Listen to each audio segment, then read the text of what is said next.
Well, welcome back. I'm so excited that you stopped by to see this video. We are talking about gratitude and the power that gratitude has in our ability to parent in peace, right? To have peaceful parenting experience. And I have with me today Peggy DeLong.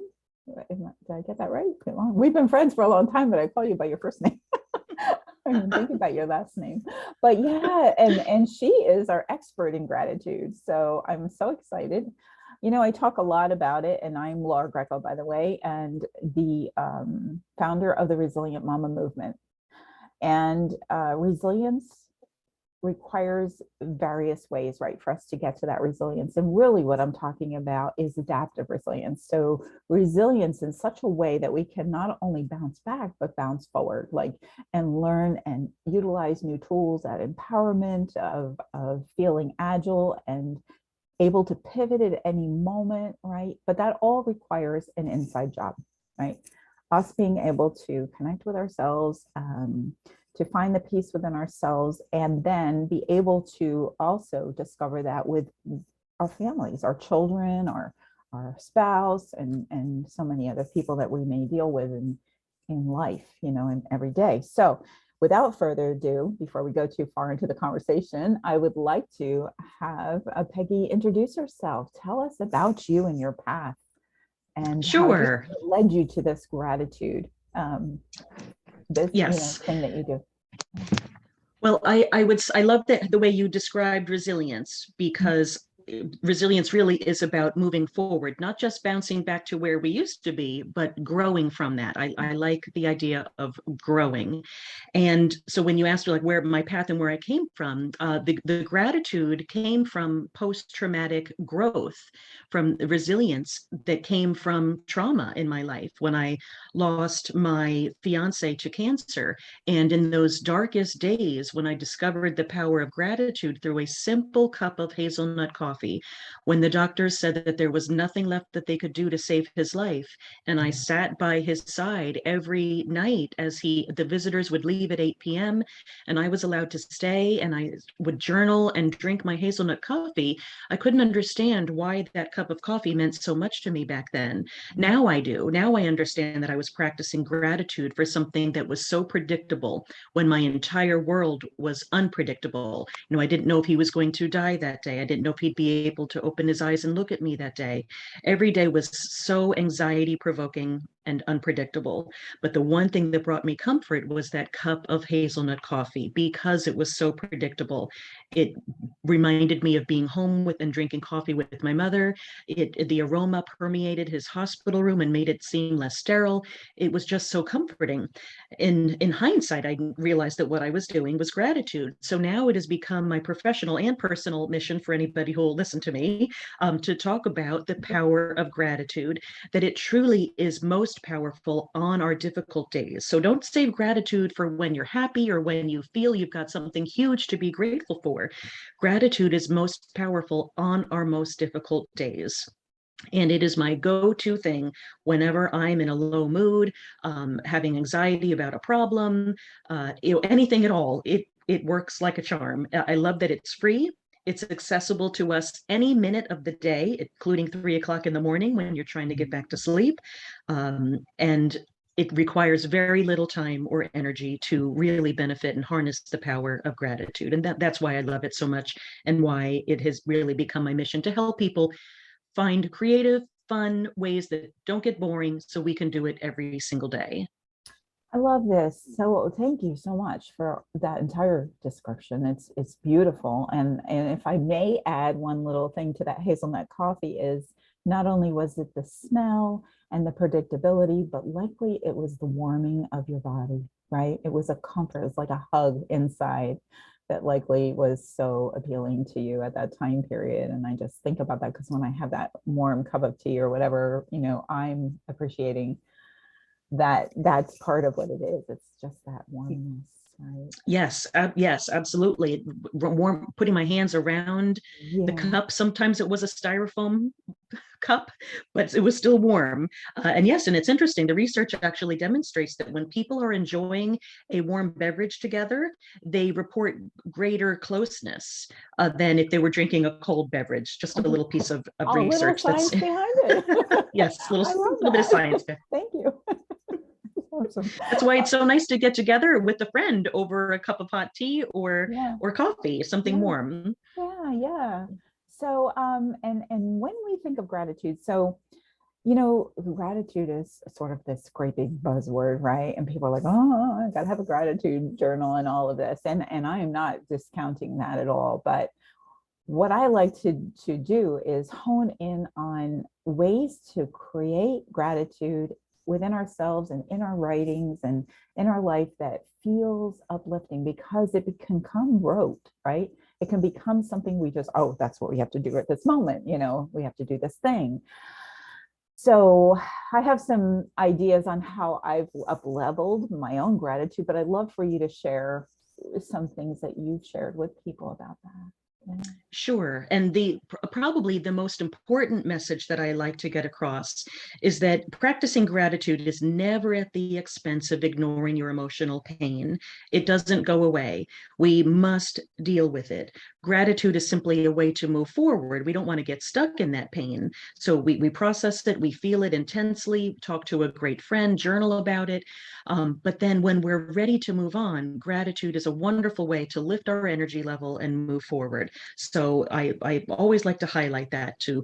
And one of my favorite quotes is from Edith Eger, a psychologist. She's about 92 years old now, and she recently wrote she wrote two great books, one at age 90 and the other at 92. And she says we cannot heal what we don't feel. So we must allow ourselves to feel and process our pain. And then gratitude is one tool to help move forward. And I also like to just keep it simple. Like I said before, don't wait for something huge to happen, that we can find the small things in life to be grateful for, and to start there. Start with small. Think of that cup of hazelnut coffee. And you can even use your painful emotions as a trigger to practice gratitude during the day. That's a reminder to help pay attention to what good might be coming out of an awful situation. Once again, after you have allowed yourself to process the pain with that emotion that comes with that situation. Yeah. And yeah, that's beautiful. I'm so glad you brought that out, because that is true. There's a lot of that too, like just, push it away and move forward, but that's not honoring ourselves or the circumstance that has presented itself that gives us a chance to have that up-leveling. So the process is important, right? It's just like processing grief and other things, right? Yes. And I think it's important to really connect with what we're thinking about. So even if it's simply one thing that you are thinking about in that moment that you're grateful for, think about it in full detail. That tends to be more powerful than a list of 20 different things. So even if it's the beauty of the green in a blade of grass, to really soak that in, look at the grass, contrast it with another color that you might be seeing in the environment. Really connect with that one simple thing. And the research shows that the more specific that we are about what we're thinking about, the more powerful it is, rather than a long list. One of my favorite psychologists to follow in the area of gratitude is Sean Aker. And he did a study that found that we could maximize the power of a journal when we change it up every day, when we don't write the same thing, and when we are specific about what we're writing about or thinking about. I So if you're love thinking that. of, Yeah. yes. So if you're thinking about your best friend, what is it about her? Is it that she keeps your secrets, gives great hugs, that you've been friends for 20 years? Like, what is it? Get really detailed about what you're connecting to, and that will help to elevate the appreciation, that I love specificity. I love that you brought that out, because that's exactly how I shifted my own gratitudes, right? Because it felt like a rote thing until I said, wait a minute, why am I grateful for this? And began to write it down. And then, yes, the details, like, yeah, I appreciate, for example, I'm very grateful I got to visit with my granddaughter the other day, but what was it about it that was so awesome? Well, it was awesome because she's my granddaughter, right? But it's also fun to watch her grow and see the maturity and see how she creates imagination in things like the little details that we might just pass over in the scurry of getting that gratitude done. Gratitude is a very high vibration. And if we can truly get into that, we are going to up level our experience in life and draw more of that to us. Yes. Yeah. Yeah. And that being said, there are times when making a longer list might be helpful, because and that has a different benefit, that if you're challenging yourself to come up with many different things, then you may get to, like, when you get to number 21, you may be connecting with something that you may have previously overlooked when you challenge yourself to think more and more. And I also like to try to avoid to use the word challenge connected to gratitude. I know there's a lot of challenges out there, but I believe in the power of language, and that when we connect gratitude with a challenge, for me, it just doesn't match. The gratitude, I would never want it to be a challenge. That it's more of a delight. It makes us feel good, and like you said, it's a high energy state that, for me, just doesn't match with a challenge. Yeah. So I have a question for you, because this is the path that you've really been on, and since I met you, actually. Yeah, we met, I don't know, it was maybe 4 or 5 years ago. I forget. But anyway, and I remember you going through some transitions as you were coming into this beautiful space that you're in now. And my question for you is we're speaking here to moms and dads, right? And their experience. And yes, there is a very complex relationship dynamic in a family, within ourselves, actually, but also in the world today, especially today, we're seeing things like an uncertainty, right? That was always there, but it's more apparent to us now. It's more or less really come in front of us to say, yeah, this is part of our life. So how do we move into a space where we can feel agile and pivot and come to life each day with confidence, and know that we are able to move through things with some ease and resilience, right? And so how do you see gratitude as in the bigger picture of the planet and what's happening for us? Well, in terms of being able to set up your day to have an easier day, and like you mentioned, those moments that we need to pivot, I think the more that we can be intentional in our morning with our morning routine, that helps to set us up for the rest of the day. And two of the things that I like to recommend that in the morning that take maybe 1 minute that can truly transform your day, there's two things that we can do every single morning. And one is simply to say the words thank you out loud upon awakening. And that is so powerful, because all of our lives, those two words are associated with positivity. So when you wake up, you don't even need to be thankful for anything in particular. So let your brain off the hook. You don't need to be thinking and using your cognition. It's simply saying thank you. And it just helps to invite goodness into your day. I think this has been referred to as the Wayne Dwyer technique. I unfortunately didn't hear the pleasure of him talking about it, but I heard somebody else refer to him. So before your feet hit the floor, simply to say thank you out loud. It sets off neurotransmitters in our brain that are associated with positivity, that serotonin that is responsible for that great feeling after eating a good meal or a conversation with a good friend, that feeling of satiation that we can get right away in the morning simply by saying thank you. And that takes 2 seconds. Then the next idea is, before you leave your bedroom, to set your intention to be more aware of your blessings during the day.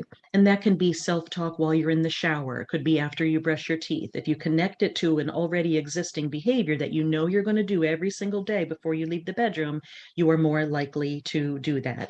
And the reason that is so powerful is because it activates part of our brain called the reticular activating system that works as like a filter. We simply can't pay attention to everything that comes our way all day. We get to tell our brain what's important to us. And when we set our intention, it helps for this works for anything, whether you're drinking more water or you want to stick to a meal plan or whatever it may be.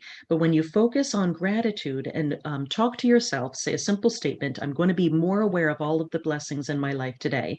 I'm going to highlight the good and pay less attention to what bothers me. Then it's much more likely to happen than if you didn't set your intention. So I like to use the frame of my bedroom door as Mhm. a check. Like, have I set my intention for the day? That's my reminder before I enter the outside world. The bedroom is my time. I get to create that sacred space and what I want for the day. But often once you leave your bedroom, then you're checking email, then the dog needs to be fed, and everything else comes your way. But you have that time in your bedroom, and setting your attention really can take 30 seconds while you're talking to yourself, or it can be even more powerful through writing. But that's one way to help set up the day. I love that. It's so simple. And you're a mom, I'm a mom. Like, we know that there are days where it can feel like it's hit the ground running kind of day. And yet that pause, just that pause for a moment, can make such a difference. I love it. And I love touchstones. So for example, before I knew you, I was working on myself, right? So working on moving through challenges of feelings, and so forth. And what I decided to do was I actually posted a card, I colored it, and I wrote peace. I choose peace is what I wrote. And so I posted it around my house, and then I would just touch it when I moved from one room to the next, just to remember, yes, I choose peace. Like, so peace for myself, peace in a relationship, whatever it is. But we've been talking about peace, seeking peace in parenting. And one of the other beautiful things you do is these bracelets that you create with such meaning and such it's like a present, these bracelets. But I would like for you to talk more about that, and then we're going to talk about how folks who are listening can check it out for themselves. Sure. Yeah, the bracelets really came out of a way that I was taking care of myself through jewelry making. It was one way that I would unwind at the end of the day when I was doing a different kind of work in forensic psychology and writing reports up until midnight while my very young children were sleeping. And I couldn't fall asleep with those horrible stories that I was writing about related to the court matters. So I would unwind by beading, and I really became addicted to the therapeutic power of beading, and I simply couldn't wear everything that I was making. So I started selling them. It started off at my children's elementary school, the Holiday Boutique. And when everything sold, I thought, oh, maybe I'm onto something. And then I thought of combining psychology with the bracelets. So that I thought of every issue that people come to me for help with in my private practice, and I Mm. made a related bracelet. So I have everything under the sun. I have a bracelet it's called the Moon Mom bracelet for moms whose children are transitioning to college Mhm. and feeling that empty nest. And there's a whole powerful message that comes with that. I have the Peace in Parenting Teens, Tweens and Teens. And I like to incorporate research in psychology related to the bracelet. So, for example, the Peace in Parenting Teens and Tweens, I came across a research article that talked about four major challenges that parents experiencing when their children enter those tween teen years. And it's a wearable reminder that these are part of normal, healthy development. And when you look at it on your wrist, it can be one way just to induce the sense of calm by reminding yourself that this challenge is normal, you can work through it. And the more that you do so with intentional peace, with intentional love, it has better outcomes. Yeah, yeah. So the work we do is right in our day, but I love touchstones because when we're in the thick of things, we can sometimes forget ourselves, right? And so because we were growing with we come from a lens, a point of view of where we came from, and that's embedded in us, right? So in order to shift that, it's a practice, right? It's learning a practice that creates that change. And I love the idea of a bracelet as being that one of those touchstones that you can just, oh yeah, like you said, I can do this. So yeah, so I will tell everyone that Peggy saw that I was doing a week on seeking peace and parenting, and she brought to my attention that she has these beautiful bracelets that draw attention to peace. And so she made an offer for all the audience who wants to see what that's all about. Do you have any further to say on that, or? Yes, that anybody can look it up on my website. The website is lovinabracelet.com. Uh-huh. And I will give you the coupon code. I know I offered a coupon code for a Yep. discount. I can't remember what that is. I'll have to look it up and give it I to you. think I Put have it it, in. and I'll put it in the Okay, notes. great, Yeah, I'll put it in the notes. great. Yeah, for So yeah, so anybody can have a discount off of that bracelet. And it's just a nice wearable reminder that sometimes we just need to take a pause before reacting. You know, I love from Viktor Frankl's book, Man's Search for Meaning, he talks about power in the pause, that we have tremendous power and that we don't just react, we can respond more in line with our ultimate goal. When we simply take a pause, and being able to touch that bracelet and look at it can be one way as a reminder. And that pause can be 5 seconds to take a deep breath. Other times it might be removing yourself and going to a different room for 5 minutes, whatever Mhm. it takes. But there's power in the pause, and the bracelet can be a wearable reminder to take that pause. That can make all the difference in the outcome of a very difficult, challenging situation. Love it. Love it. Thank you, Peggy, so much for taking time out of your busy schedule to chat with me and my audience. And yeah, so I'll put all the links below, but I want to thank you for stopping by, everyone, and checking out this video, this interview or conversation that Peggy and I are having today on gratitude, and really up-leveling our ability to be not just resilient, but adaptively resilient. So see you till next time. Have a good one.